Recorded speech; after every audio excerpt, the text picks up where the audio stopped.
দেশের 15 থেকে 64 বছর বয়সীদের মধ্যে 43 ভাগের বেশি মানুষ তামাক সেবন করেন। সংখ্যার হিসেবে যা 4,30,00,000। ধূমপানের কারণে প্রতি বছর বিশ্বে 80 লাখ মানুষের মৃত্যু হয়। শুধু বাংলাদেশে এই সংখ্যা 1,61,000।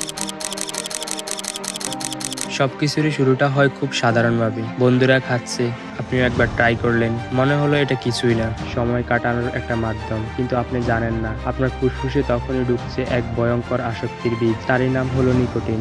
একটা সিগারেট খাওয়ার পর এটা সরাসরি আপনার মস্তিষ্কে গিয়ে কাজ শুরু করে। আপনার ব্রেনে ডোপামিন নামে এক ধরনের সুখের হরমোন নিঃসরণ হয়, যার ফলে আপনি সাময়িক শান্তি অনুভব করেন। কিন্তু এখানেই বিপদ, এই শান্তিকে প্রতিদিন চাই, আর এই চাহিদা থেকে তৈরি হয় নেশা। এভাবে এই দিনে দিনে একটা থেকে দুইটা, তারপর প্যাকেটের পর প্যাকেট হয়ে যায় আপনার জীবনের অংশ।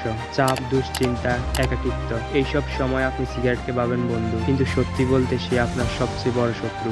যখন আপনি ছাড়ার চেষ্টা করেন, তখনই শুরু হয় যুদ্ধ।